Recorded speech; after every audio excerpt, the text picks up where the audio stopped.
দিয়ে কিন্তু আজকে বাড়িতে মা বানালো তালের চুষি পায়েস। সত্যি বলতে এই তালের চুষি পায়েস আগে আমাদের বাড়িতে কখনোই হয়নি, আর আমি খাইও নি। এই প্রথমবার কিন্তু আমাদের বাড়িতে মা রান্না করলো। একদমই ইউনিক লাগলো জিনিসটা আমার কাছে, যে তালের চুষি পায়েস। তো তালটা কিন্তু অনেক দিন ধরে বাড়িতে রাখা ছিল, কিন্তু সময়ের জন্য মা করতে পারছিল না, তাই আজকে কিন্তু ফাইনালি এই তালের একটা ব্যবস্থা করা হলো। তাই তাল দিয়ে চুষি পায়েস করলো। একদমই কিন্তু দেখলাম সিম্পলভাবে এটা করলো, কিন্তু এই চুষি কাটতে যে অনেকটা ঝামেলা, ওখানেই কিন্তু দেরি হয়ে যায়। তো চলো কিভাবে এই তালের চুষি পায়েসটা করলো তোমাদেরকে দেখাই।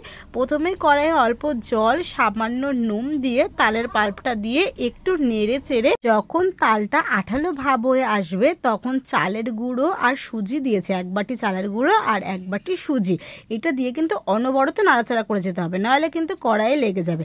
তো অনবরত নাড়াচাড়া করে তারপরে কিছুক্ষণ পর কিন্তু এটা নামিয়ে নিয়েছে। যখন দলা পাকিয়ে গেছে সুজি আর চালের গুঁড়োটা, তখন নামিয়ে নিয়ে একদম গরম অবস্থাতেই কিন্তু এটা ভালো করে আটার মতন মেখে নিতে হবে। তো আটার মতন মেখে নিয়েছে। দেখো ঠান্ডা অবস্থায় মাখলে এটা শক্ত হয়ে যাবে, তাই জন্য কিন্তু একদম গরম অবস্থাতেই মেখে নিয়েছে। এরপর চুষি কাটতে বসে গেছি আমরা সবাই মিলে। মা দেখো একটু বড় বড় মোটা মোটা করে চুষিগুলো কাটছে, তারপরে আমি এই সরু সরু করে যখন চুষিটা কাটছি, তখন আমার দেখা দেখি মা সরু সরু করেই কেটেছে। মা বলছে তুই তো ভালো চুষি কাটতে পারিস। তো দেখো সরু সরু করে কিন্তু চুষি কাটলে দেখতেও বেশ ভালো লাগে। তো সবগুলো সুন্দর করে চুষি কাটতে বসে গেছি। এই চুষি কাটতে অনেকটা সময় লেগে গেছিলো, ওই জন্য সবাই মিলে বসে কেটেছি, একটু তাড়াতাড়ি হয়েছে। চুষি কাটা কমপ্লিট। এবার কড়াইয়ে 1 লিটার দুধ দিয়ে দুধটা ভালো করে ঘন হয়ে যাওয়ার জন্য ফুটিয়ে নিয়েছি। এবার দুধটা একটু ঘন হয়ে আসার পর এতে দিয়েছি 1 বাটি চিনি। তোমরা যেরকম মিষ্টি খেতে পছন্দ করো সেরকম অনুযায়ী চিনিটা দেবে, কারণ আমার মনে হয় এইসব জিনিসে একটু হালকা মিষ্টি ভালো লাগে, আর আমি অত মিষ্টি ভালোবাসি না, তাই হালকা মিষ্টি এতে কিন্তু মা দিয়েছিল। এবার একটু ফ্লেভারটা ভালো আসার জন্য দিয়েছে এলাচ।